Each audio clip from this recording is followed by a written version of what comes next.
Hi, NSQers. We're off for Independence Day, so we're resharing one of our favorite questions from the first year of the show. We've added a couple new elements, so even if you've heard it before, there's a little something different for you. We'll be back next week with a brand new episode. In the meantime, enjoy this conversation from the NSQ archive.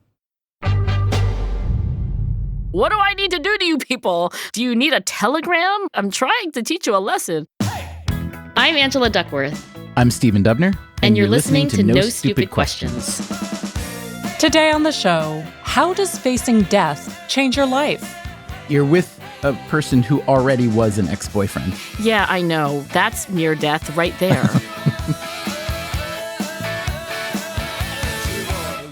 So, Angela, I recently had a near-death experience, and if I died, it would have been not funny exactly, No. but at least like an O. Henry short story, because I almost got killed in a traffic accident while driving back from getting my second COVID vaccine shot. Oh, that would have been a great short story. Right? I would have been willing to die for that story, but I didn't, alas. Oh, darn it.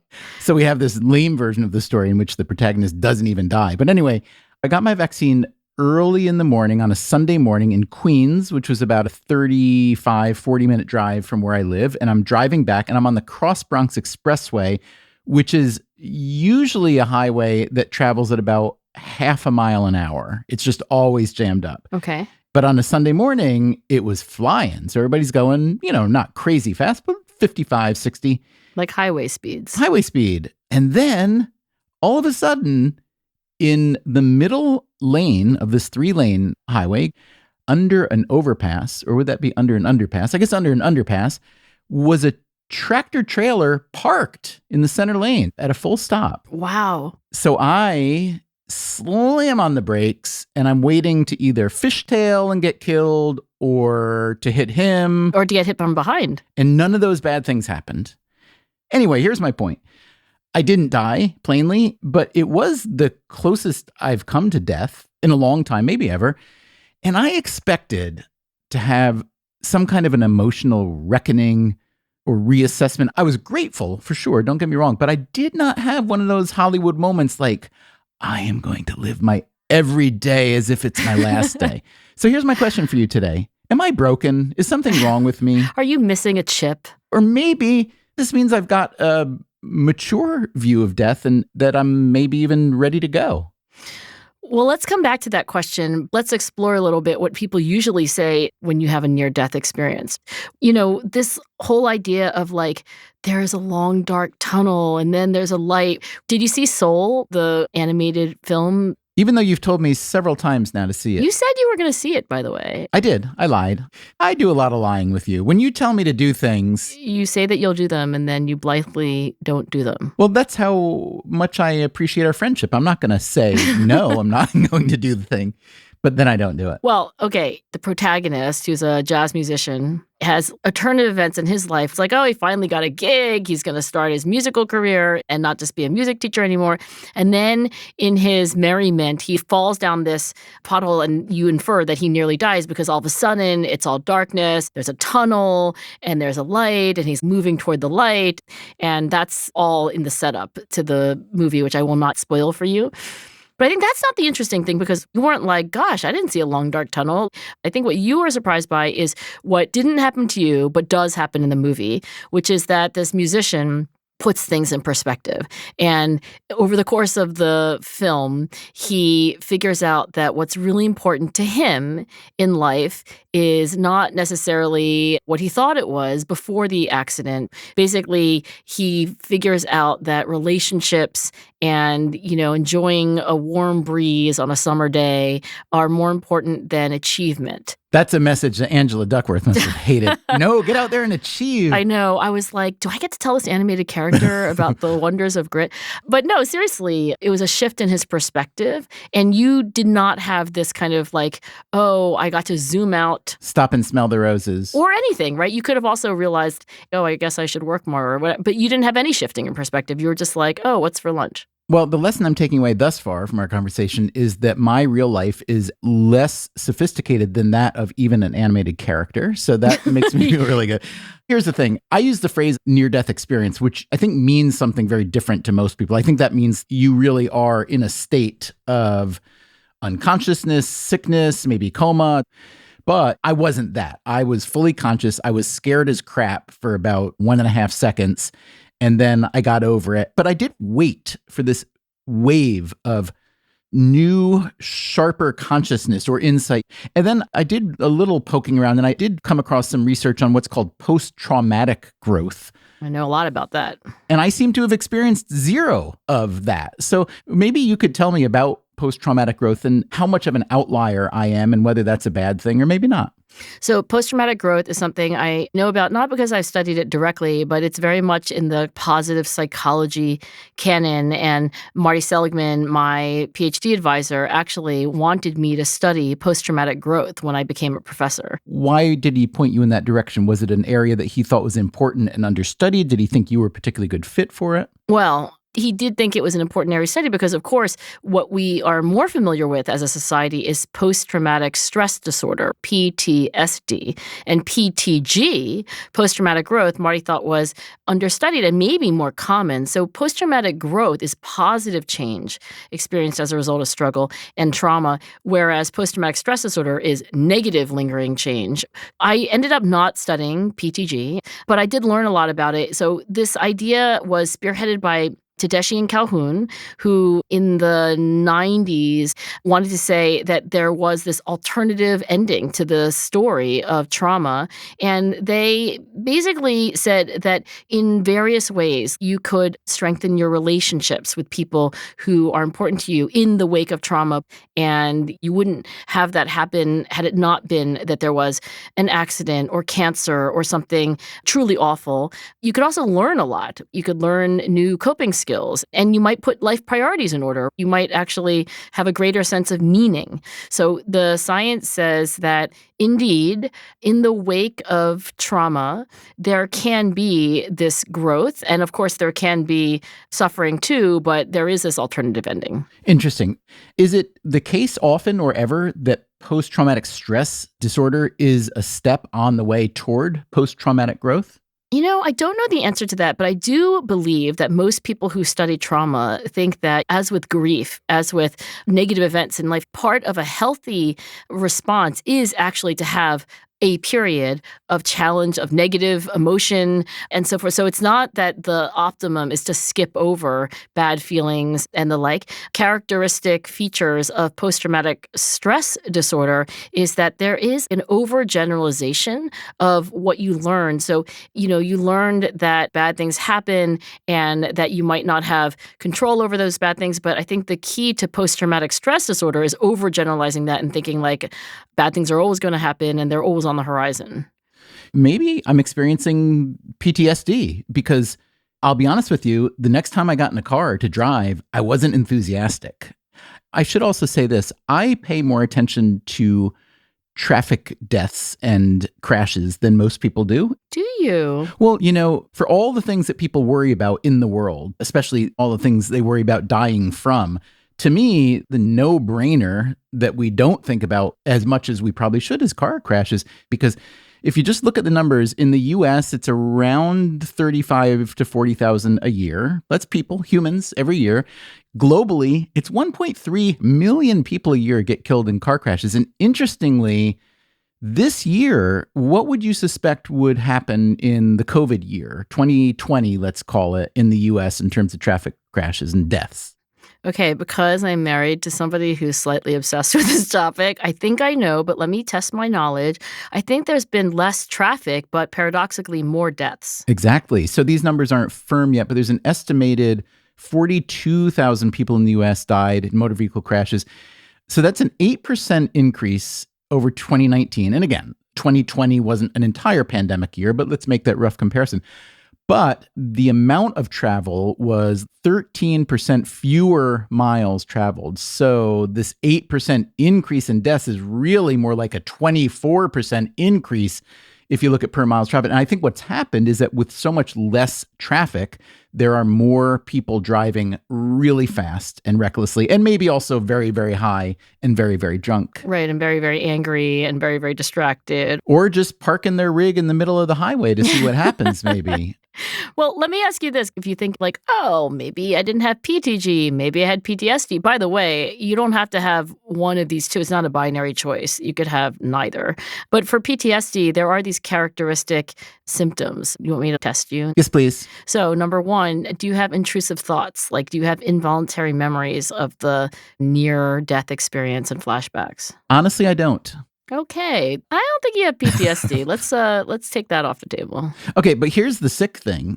I came out of this scary, near tragic event not even thinking about the lingering consequences of the fear and the negativity, only reaching for like, hey, this is going to turn into a positive for me. So I guess I'm just a little greedy is what I am. Well, optimistic or greedy, but you're saying that you're spontaneously looking for, wow, I bet I learned something great. What's it going to be? Still to come on No Stupid Questions, Angela shares her own near-death experience. So now the question is, what do? Do you turn around or do you forge on? I would have just crumbled into a fetal ball.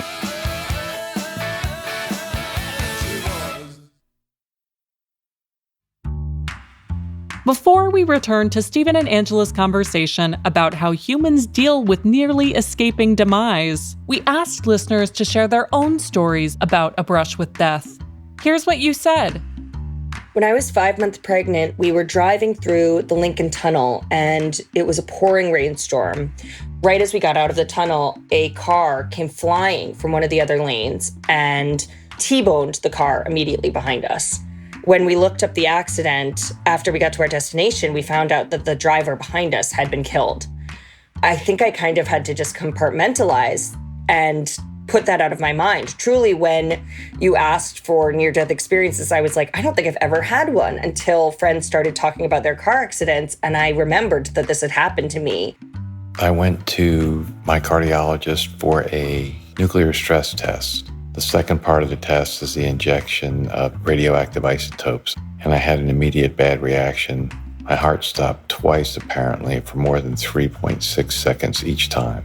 And I was told in the ambulance that only 14% of the people who that happened to once survived, and it happened to me twice. And as you can imagine, it was a clarifying experience. In January of 2020, I was hit by an out-of-control skier driving me hip first into a tree and shattering my pelvis. In surgery, a shard of bone pierced a major vein and I started bleeding out. Fortunately, my doctors were brilliant. In fact, they developed a new technique to stop the bleeding on the spot, which is now the subject of an article in a major medical journal. After 14 hours, they stapled me closed, and I was up on one leg a few days later. The experience has had a profound impact on my life. I've always been grateful for my good fortune. Since my accident, I'm grateful for every single step I take. And amazingly enough, I'm skiing again. That was, respectively, Sachi Ezra, Peter Brown, and Nate Bowditch. Thanks to them and to everyone who sent us their thoughts. Now, back to Stephen and Angela's conversation about near-death experiences. Can I share with you my near-death experience? Whoa. Yes. I was maybe 20 years old, and it's summer break at college, and it's China. And I am, for reasons I cannot fully reconstruct, interested in hiking this trail above what is called Leaping Tiger Gorge, which is like a 500-foot drop or more to the Yangtze River below. And I've got my Lonely Planet, and this I also cannot figure out, with my ex-boyfriend, who at the time was an ex-boyfriend. Wait, you're with a person who already was an ex-boyfriend. Yeah, I know, right? That's near death right there. What the hell was I doing? I mean, I'm a nice guy, but don't go to China with your ex-boyfriend. Words to the wise. So the trail's washed out. And in fact, in the Lonely Planet, it says this trail often washes out and it can be really dangerous. And every year, some people die. And the question is, are we going to hike the planned part of the trail above Leaping Tiger Gorge, or are we going to backtrack now that we We know that it had rained a lot that previous week. And in fact, I think somebody did die that very week before we got there. Are we going to backtrack and do 20 extra hours of walking, or are we going to keep going forward? And did you know at the time you were hiking that someone had died the previous week? Yes, we knew. So, of course, being 20 or whatever, I was like, let's do it anyway. Plus, thinking about going backwards and like adding another 20 hours is like, oh, that sounds worse than death. So we're hiking along and we've got this guide. Of course, we have our Gore-Tex on and our expensive boots, and our guide is wearing flip-flops. Oh, a guide meaning a human guide, not a guidebook. Oh, sorry. Yes, not the Lonely Planet, but an actual human. And this person says, it's okay. Even though most people fall and die, we'll be fine. The guide had no problem with us doing it. And in his words, no scary. I remember this. He was like, no scary, no scary. And I was like, well, a little scary. So we were following along. And sorry to interrupt here, but just for clarity, had you told the guide your feelings about the ex-boyfriend? And do you think the guide was thinking maybe this is a two-bird, one-stone situation? No, I had not confided my romantic past to our mountain guide. I was mostly concentrating on putting my left foot in front of my right foot because if memory serves, it was actually a trail for animals. I think it was like a goat trail in the mountains. It was not like a path where you could put your feet next to each other. It had to be one foot in front of the other. And you had to lean into the mountain. You had a backpack on with all of your travel belongings. So you lean a little bit toward the mountain. You put your left foot in for your right foot. And after several hours of hiking, we get to a part of the trail where the guide stops. And he turns around and he explains in so many words that this next 10, 15 foot stretch of trail had washed out completely and you couldn't see anything. It was just like mountain face. And every step of the way, by the way, you see the Yangtze River under the mists because you're kind of in the clouds and the gravel, every time you kick a little bit, it skitters off into the mist. So now the question is, what do you do? Do you turn around or do you forge on? I think we were almost to where we needed to be. So do you try to cross or do you not try to cross? What would you have done? I would have just crumbled into a fetal ball. And what I would have done, I can't say. There are too many variables in your psychological and relationship makeup to know. But knowing you, I'm thinking there's no way you're turning around. You know what? Even at age 20, foolish as I was deliberating and I was trying to calculate. Okay, if we go backwards, is there another way? Were you familiar yet with the sunk cost fallacy? This idea that if you've spent a lot of time or effort on something that it would be foolish not to go forward, when in fact it's often the smart thing to just abandon it? Was not yet familiar with the sunk cost fallacy, but I was really actually trying to think of alternatives. I was looking up the mountain and I'm like, could we hold on to a branch and climb up? Did they have Uber for helicopters at this moment in history? Okay, so I am standing there deliberating and sweating, and I can't believe I didn't pee my pants. And the guide grabs my wrist, not my hand, but my wrist. And he says, no scary, no scary. And he just starts running.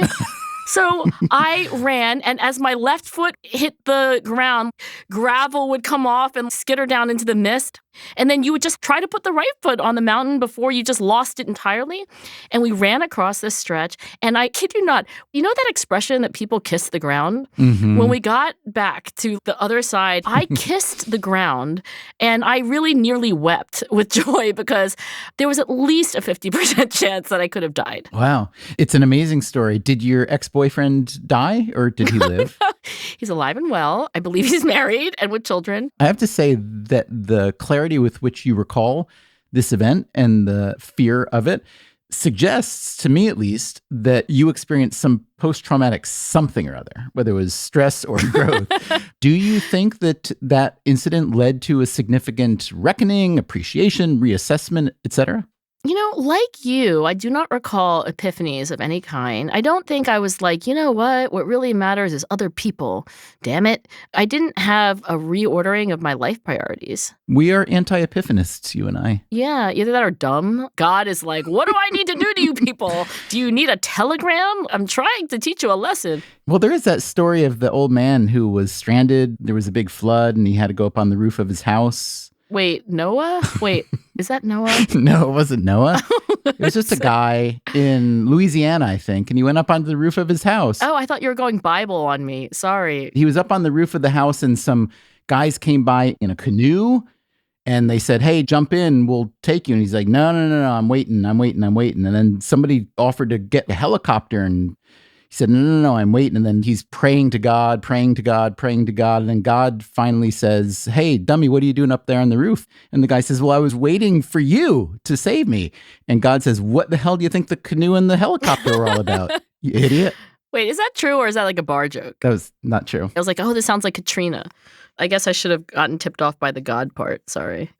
So can I ask you this, though, pivoting slightly or accelerating this slightly? What about just thinking about death generally? Do you do much of it? Well, I often say to my graduate students, you're going to die soon, and so am I. Whether it's 50 years or 100, still not a lot of time. So I think about death in the following sense, and maybe this is why I didn't have a life-shifting epiphany at the time. I have often framed my life in the kind of, well, it's not going to last forever terms, and therefore, previous to the Leaping Tiger Gorge adventure, I was thinking like I'm not going to be here very long. You've already accepted the eventuality. Yeah, and so I didn't have to have a shift. I was already like, wow, life is short. You better do things that you want to do. That sounds like a very reasoned conception of death. How much different do you think is the perception of death for a person who believes in an afterlife versus one who doesn't? Well, I mean, to state the obvious, if you don't believe in an afterlife, then you're playing a game that has a terminus, and then everything has to happen before the end of your conscious waking moments. And I guess if you're of the belief that this is just one of a series of reincarnations or there's heaven or whatever, you're playing a different game. I don't know of data of whether people who do believe in the afterlife actually conduct themselves differently. There is a lot of data on, well, belief in the afterlife. Let me just say for the record, I don't personally believe in an afterlife. What about you? Do you believe in an afterlife? I don't believe in an afterlife. That puts us rather aggressively out of sync with the majority of America. The numbers that I've seen range from roughly 65 to 80% of Americans believe in an afterlife, often specifically heaven and hell. So I will say this, I have seen firsthand how a belief in the afterlife can make the approach of death a very positive experience. And this was my mom, who died when she was about 81. She had a heart condition called hypertrophic cardiomyopathy, which is ultimately fatal, but it's gradual. And so she'd been declining for a few years. And so she had a lot of time to, as they say, get your affairs in order. And she was a wonderful person, very religious, smart, savvy. And as she was dying, which was in the home of one of my sisters, so it was essentially her home. She'd lived there for a few years. Many of the siblings were there. We knew that it was coming. And as she was dying, she was, pretty out of it, but not suffering at all. And she had adopted, and I so wish I could have asked her where she got it. She had adopted this mantra that she was whispering, which was as follows. She said, I have never seen anyone so relaxed, so relieved, so pain-free. She was whispering that. She was saying that to herself to guide herself to the other side. Wow. And interestingly to me, it was not a religious sentiment, but I believe it was informed by her religion. So I was just incredibly impressed with that and happy for her.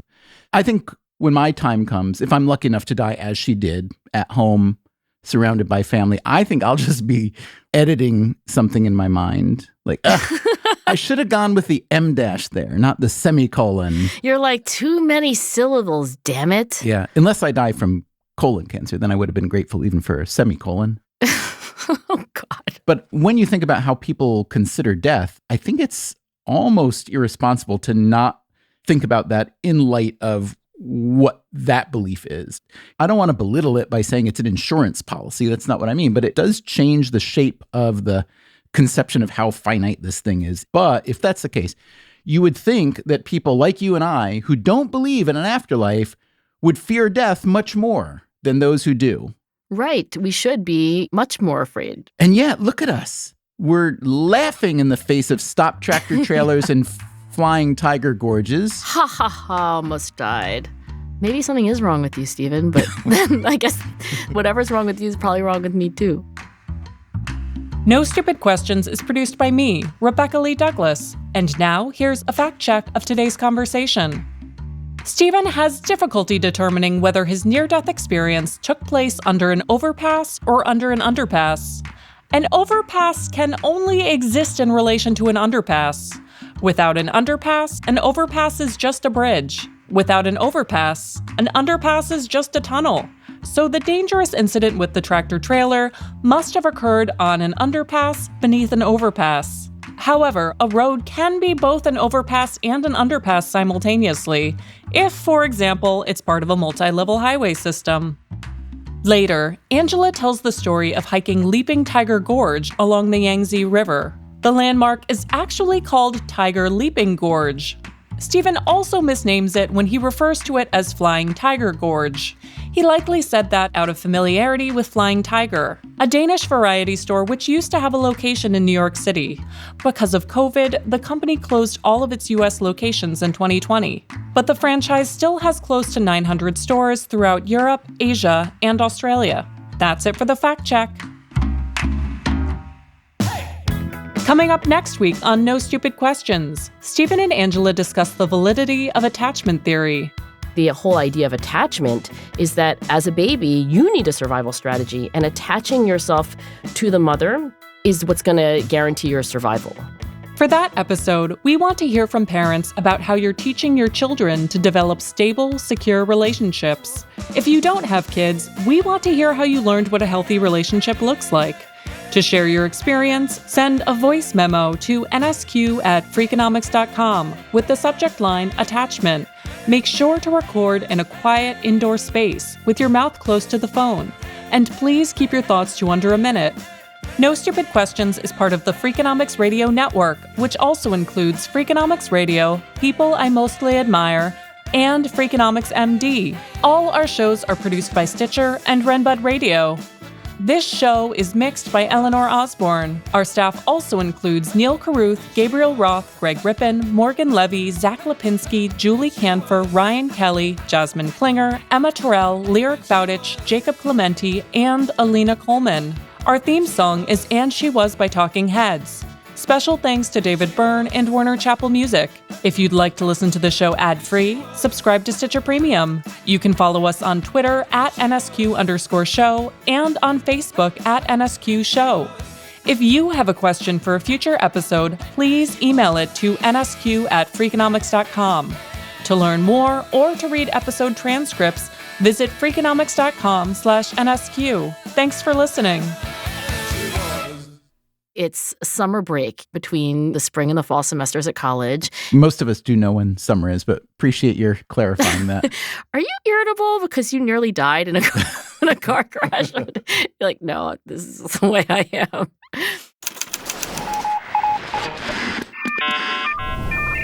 The Freakonomics Radio Network, the hidden side of everything. Stitcher.